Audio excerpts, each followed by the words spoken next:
My parents were angry with me for cutting myself. They don't understand why I feel this way when I have everything in front of me. What they don't understand is that I have the physical support, but not the emotional support. I told my mother that I had been contemplating suicide. She told me that I was fine and that I didn't have anything to worry about.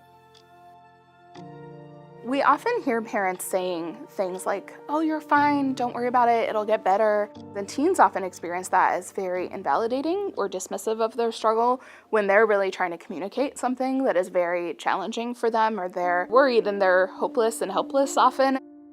When we say that the youth mental health crisis is worsening at shocking rates, some of the numbers behind that, 16% of youth have experienced a major depressive episode in the last year, and 60% of those youth have not received any treatment in the last year.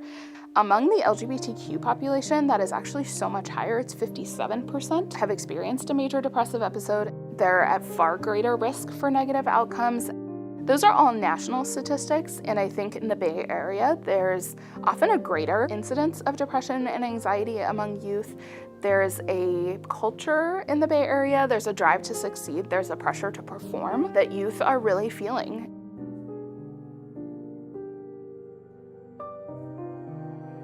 When a parent finds out that their teen has been contemplating suicide or has engaged in self-harm, it's often the scariest moment of their lives as a parent, and they don't know what to do, and they're so close to the situation and their emotions are so tied up in it that it can often be a really, really scary time for the family as a whole. So when parents call us, we are guiding them from the second that they call us through the time they get connected with a clinician to just hold the family, provide them that support, provide them that hope, really communicate to them like, this is what we do, and we are here for you, and we will hold you, and we will help.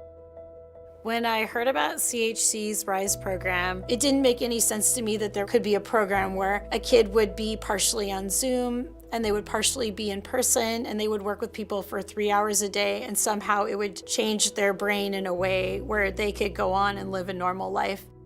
RISE is our intensive outpatient program here at CHC that is designed to work with teens that are struggling with suicidal or self-harming behaviors, are at higher risk for other behaviors, and are really struggling in their day-to-day and need that additional support of a more intensive program. They're with us after school 4 days a week, 3 hours a day, receiving group-based and individual services to help support them in building skills around managing their emotions, their really strong urges for specific behaviors that might be life-threatening, and also learning to incorporate the work that we do through their day-to-day. My daughter, she didn't ever feel like she was getting therapy. She felt like she was meeting people who really cared about her.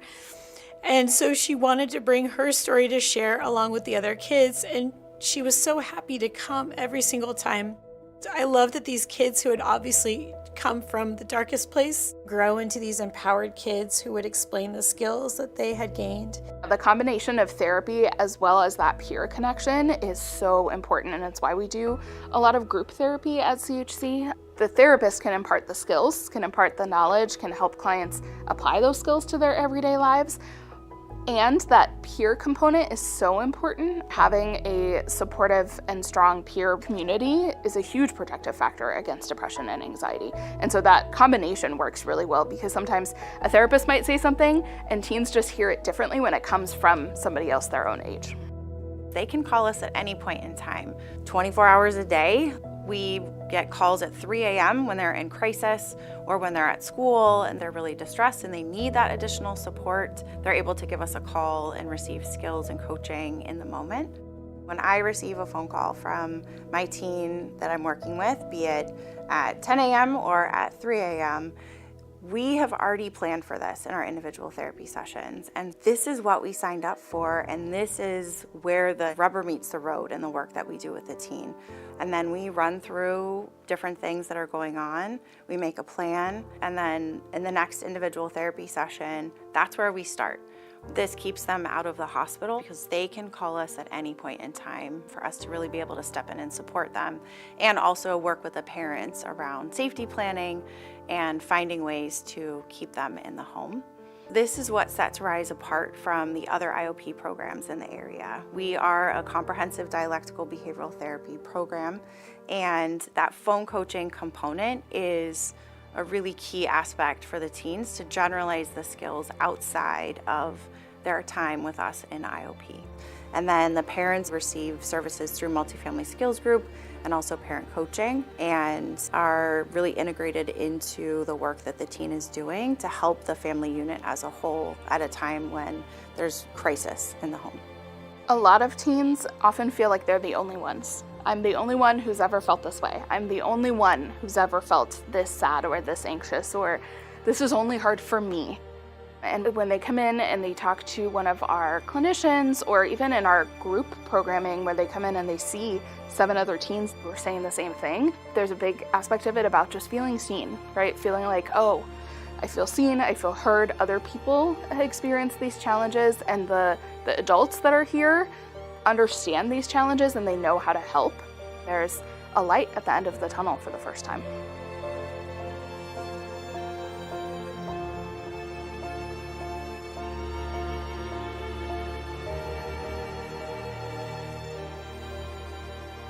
It was the best decision I ever made.